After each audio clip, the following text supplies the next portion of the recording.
Good evening, ladies and gentlemen, and welcome to an edition of the news. Turned into a bit of a rarity nowadays, I know. It's been a little while. The last one I did was back in February because quite a bit has been happening.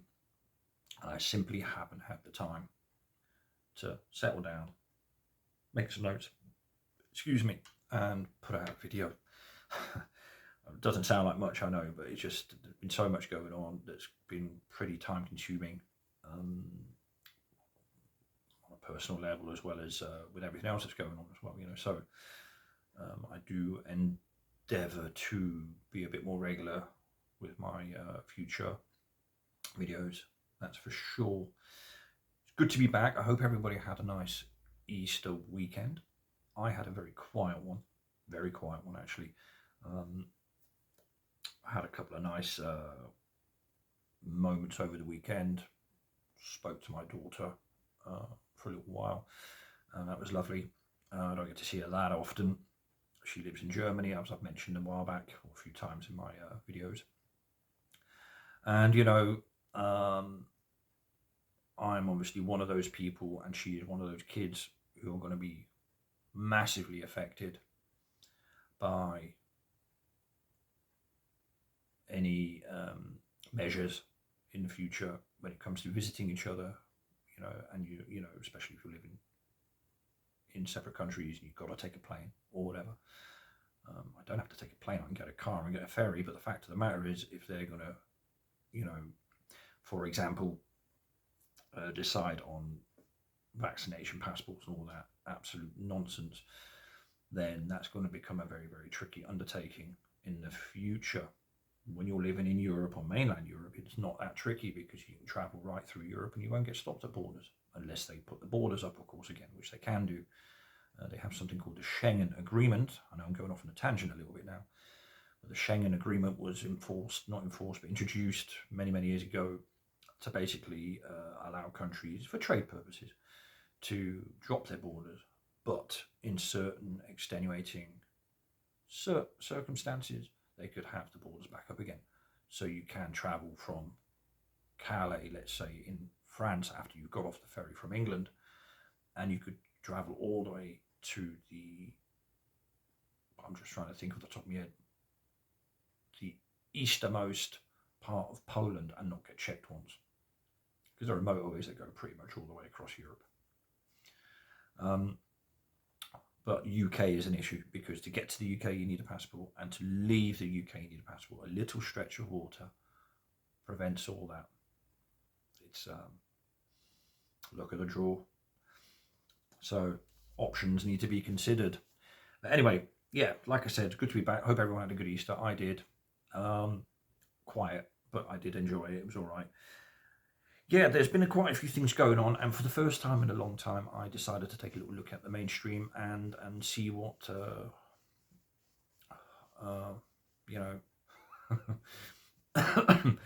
what nonsense was being spewed this time. And lo and behold, I noticed I haven't missed much, because it seems to be the same stuff all the time. They'll throw in something new, maybe, like vaccine passports, seem to be all the rage now, or blood clots thanks to the AstraZeneca injection, which was announced today. Allegedly, one person in 255,000 have been affected. The way they shifted stats around to suit them is quite astounding. But anyway, yeah, so there's been a few bits and bobs that have been in the news and stuff like that, and I was surprised to see that most of the narrative, I'm not surprised to see, I should say, that most of the narrative is pretty much the same. But there are a few things that I've noted down, and I'm doing this just to sort of remind everybody, myself more than anything else really, that yes, we are on the right track, and absolutely this stinks to high heaven, and absolutely what's on the tin is not what's in it. Doesn't make sense either way you look at it. But I'll give you a couple of examples. I've noted them down, so bear with me.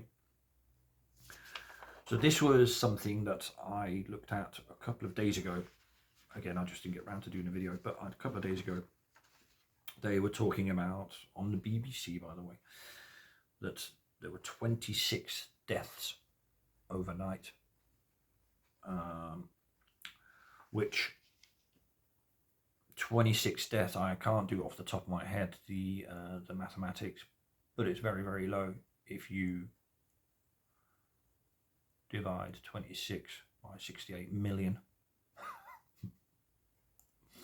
But anyway, 26 deaths overnight. I mean, I don't know if they're planning on getting to zero. Is there such thing as zero on anything at all?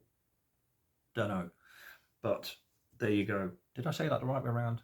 Divided by 6? I don't know. But anyway, never mind. You get the gist. Right. And they said also that they're averaging 47 deaths per day. 47 per day average. COVID related. Here we go again. Now, I'm a big fan of these. Not big fan, but I pay a lot of attention to the wording when it comes to things like COVID related. A lot of people don't seem to for some reason. But when they say COVID related, for anyone watching this video that's not watched any previously, or I might be listening to this for the first time or whatever, COVID related doesn't mean COVID, right? COVID related means exactly what it says, COVID related. And the COVID related in this instance, and has been now for 12 or so months, longer, is that if you've tested positive for COVID-19 in the last 28 days, and then you die, that will be inserted into your death certificate. I want to say something else. So that has been the narrative right from the start. They've not lied about that. It's been up on the screen on the news all the time since March last year, February last year, March last year. I remember doing some podcasts with a good friend of mine in the States, and we discussed these topics. And we were, by the way, I'm not putting myself or anyone else on pedestals here, but there are a lot of people were talking about this within our communities, about, pay attention to the wording. What is it that people are not getting when they hear that? I don't understand it. On the radio now, they announce that very, very clearly. Now, I know it's old news for those of us who know, but I have to keep re-emphasizing it because it's not even how can I say it? It's not even hidden, really. I know we go on about hidden in plain sight, but it's crucially obvious. And I'm not saying you can overthrow a government or a system by having that knowledge, but if everybody paid a little bit more attention, it might tweak your approach to all of it, and the slightest tweak can create a shift in the momentum of all of this. And we've said this before, if people don't comply, this doesn't happen. It's that simple. It is not rocket science, right?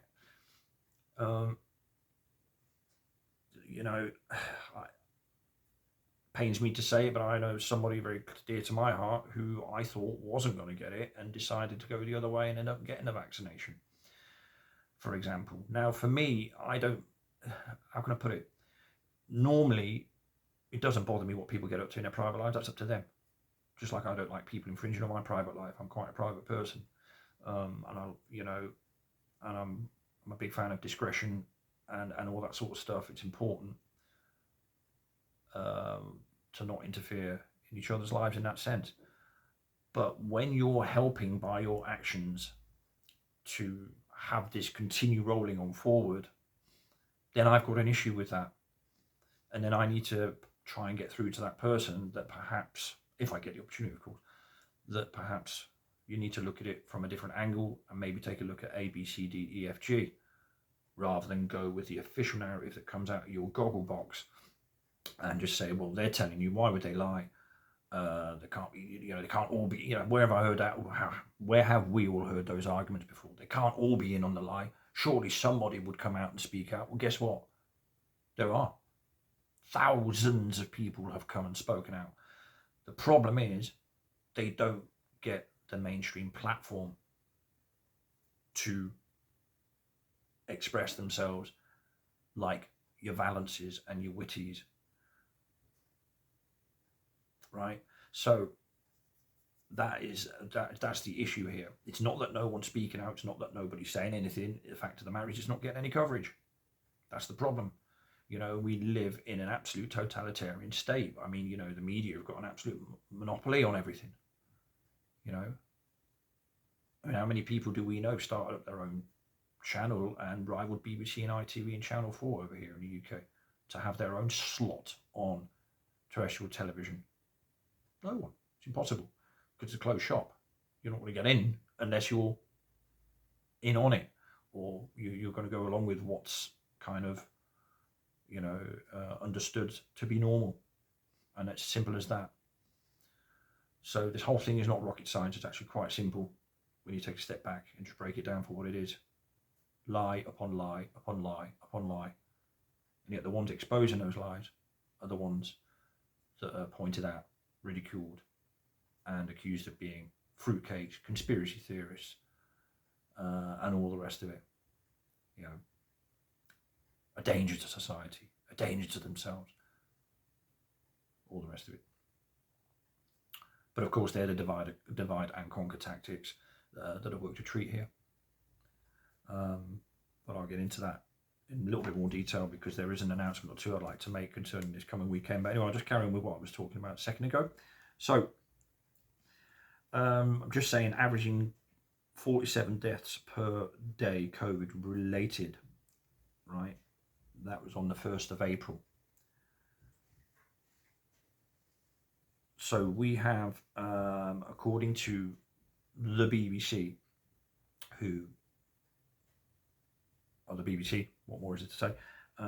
They said that there were 3,536 people in hospital with COVID here in the UK. And that was the up-to-date figures for the 1st of April. I know it's a few days ago, but this was announced only a couple of days ago, but these are the figures from the 1st of April, right? Now, I've said this before, there are 1,257 hospitals throughout the UK, right?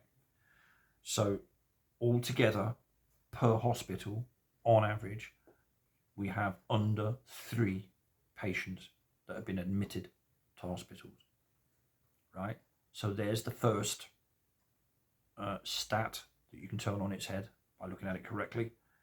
Added to that, hospital admissions do not mean, and this is according to the NHS website, again, I'm quoting the sources here, I'm not coming up with these, you know, admissions do not mean overnight stays. They can, but they don't necessarily mean inpatient, right?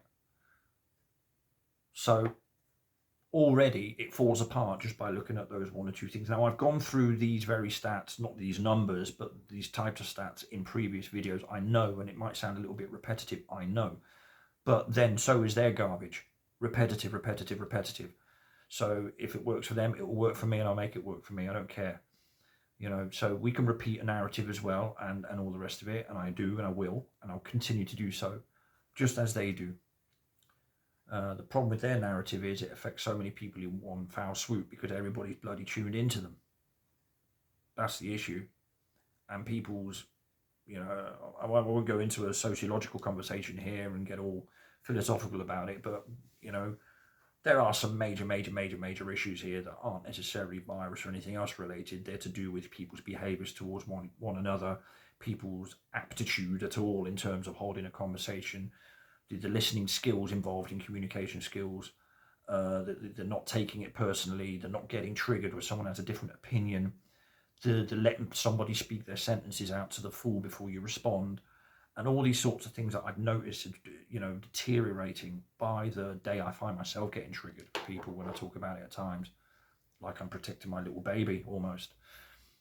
You know, so there's a lot of work to be done there on that one as well. But anyway, going off on a tangent there, sorry. But anyway, right, so there we have it. Under 3 people have been admitted to hospital. Under 3 people per hospital throughout the UK. Just think about that.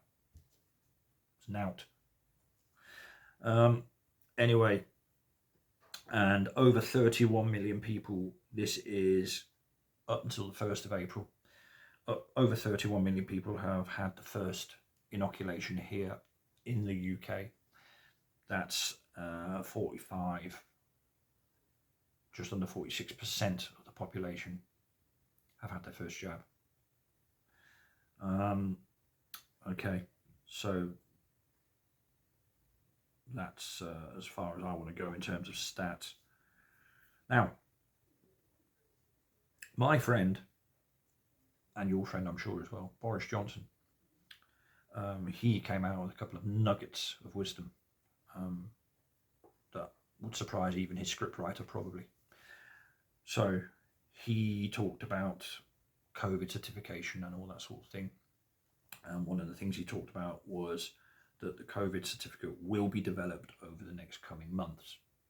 Meaning if you don't have one, you can't leave the country, for example, or you can't go to certain establishments, for example. Again, something that we spoke about a year ago, and everybody laughed, even within the community. People laughed and went, ha, ha, they can't do that. Well, yeah, they can, and they are.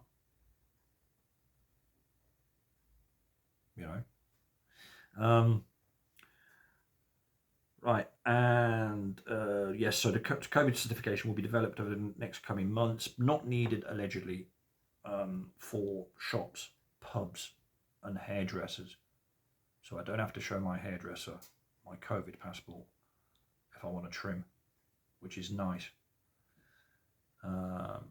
You know, you have to think, if you take a step back and think about COVID passports and what that means, it's absolutely mind-boggling for those of us who can think a little bit laterally, take a step back and just take, you know, this is nothing to do, look, again, it's a conversation I've had with people about, this is nothing to do with conspiracy theories or anything like that. Just look at what's happening. And you tell me, and I've asked this very simple question, where's the pandemic? Where is it? I know. Anyway, right, so not needed for shops, pubs, hairdressers, etc. And he said that also this will become a complicated issue because there will be problems regarding practicality and, of course, ethical. Yes, no. Well, none of it's ethical. So that's kind of stating the obvious there. But he's not stating anything, you know. Let's remember, he has his stuff written for him. He's not in charge of anything. He's not even in charge of what colour tie he can wear when he gives an interview. And that's a fact, by the way. Yeah. He also said that testing healthy people is an important part of the way forward. Testing healthy people. Why? If you're healthy, you're healthy. I don't get that. You know, so they're always putting in your mind that you know, you can be healthy and still be a threat. You can be healthy and still be endangered. This, that, and the other. You can be a carrier. You can pass things on, all left, right, and centre, all over the place. You know, doesn't help when you have police commissioners stood in Downing Street, as what happened a couple of months ago. You know, just as a reminder for those who forget. Mentioning that demonstrators infected his officers with COVID. That's basically what he said. Total lie. Total and utter lie. Totally fabricated. Totally fabricated. Proof, please. You can't make this stuff up. But people go with it, though. This is the thing. This is the astounding thing. That goes back to the original point I made earlier about how there seems to be a real problem with people's behaviours or people's ability and aptitude to be able to approach things in a very sort of critical way, more of in a detective kind of manner, rather than just buying anything that comes their way. Are they that fearful of their work? They're not fearful of a virus. If they were fearful of a virus, they'd all be wearing masks and all sorts of things outside on the street, but they're not. There's plenty of people walking around without them. So it's nothing to do with health, is it? But we know that. And again, I'm going over old ground, but always worth mentioning. So, anyway, so testing healthy people are an important part of this way forward. The roadmap to freedom, as it's been titled. But people should continue to work from home if they possibly can. Those who still have their jobs, of course. And those numbers are dwindling as we speak as well. And again, don't take my word for it. Look it up. You can go onto the government website, you go onto the job centre sites, you can go onto all sorts, the Department of Work and Pension site here in the UK, and all these sites. Have a look, trawl through them. I haven't got the time to write it down, and I'd end up doing a 7-hour video, and that wouldn't be fair on me or you. So, but look it up, and it's quite interesting to see. There are all sorts of implications to what's been happening, or consequences to what's been happening recently. But anyway, gyms and spas will be allowed to open, but saunas and steam rooms will not. Don't know what that means. Well, I know what it says, but it just doesn't make sense. Right. Okay. So, like I said, I just wanted to throw out those little few bits of stats there just to remind people of how stupidly pathetic this all is, and yet it's made to sound like the whole world's about to end. It's just ridiculously... I'll keep it clean because my daughter subscribed to my channel and I don't want her learning bad words. Anyway, another few things that I wrote down that will be of particular interest, particularly for those of us who like to get involved with demos, rallies, and spreading a message on the street, if not for any other reason but to feel good about the fact that you're at least doing something rather than sitting at home, thinking about it. So, switching gears, we have decided, the stand-up group here in Bournemouth, that we will be going ahead with a demo this Saturday.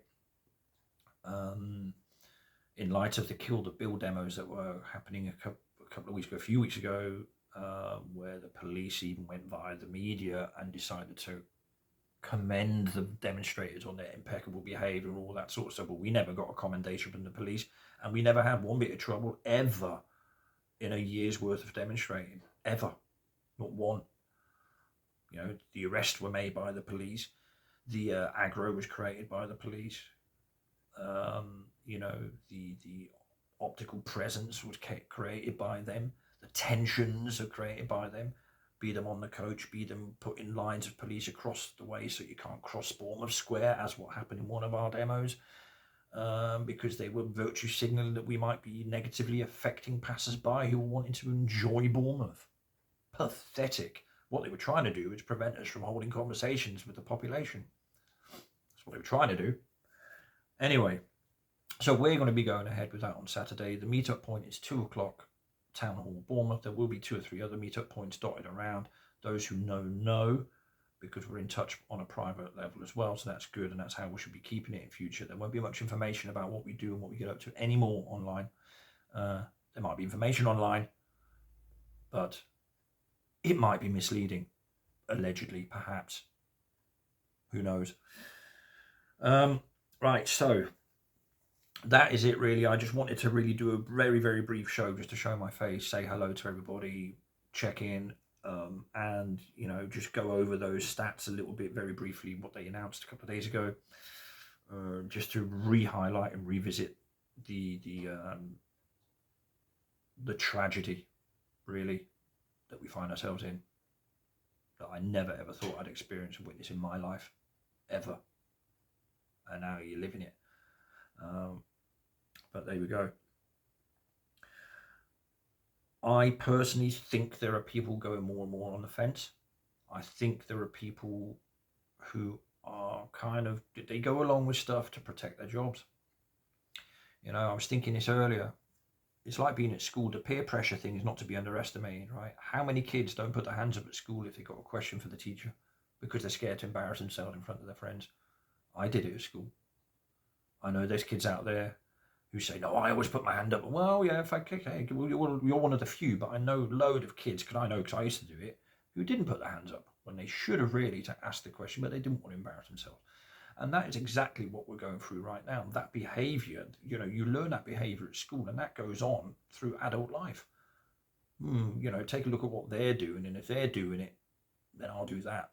That way I'll fit in. I won't stand out. I won't rock the boat, all that sort of stuff. And a lot of that is what's happening right now.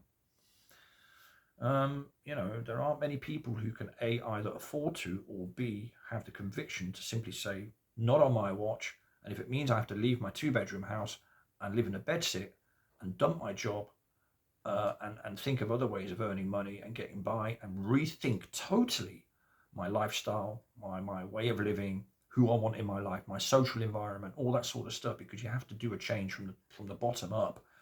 It's a bit like alcohol, isn't it? If you go into recovery as an alcoholic, for example, you don't just stop drinking. You have to change everything to make that work, not just the drinking. Anyway, so there we go. I have to hurry up a little bit because this is flying by. My clock is ticking down. So anyway, that's this Saturday, 2 o'clock town hall. Anybody want to know any more information about it, please do get in touch with me, and I will respond to you most definitely. Just to end this with, Chile has the fastest vaccination rate, yet they have closed its borders. There you go, bear that in mind. And here's another one, which is quite funny. My landlady, 87-year-old landlady, went to the post office a couple of days ago to post a light newspaper to a friend of hers who lives in Spain. And on trying to post them from the post office worker asked her, "What sort of newspaper is that?" Because she came and told me straight away she couldn't believe it. She's like, "I've never been asked what sort of newspaper I'm sending anyway. What's it to do with them?" I said, "That's interesting." So they're even keeping an eye on printed paper. Just found it was funny. Might not be that at all, but I can't think of any other reason why the postman would ask what sort of paper is it. Anyway, love you, leave you, take care. Goodbye from him, goodbye from me. Great to be back. Speak to you all soon.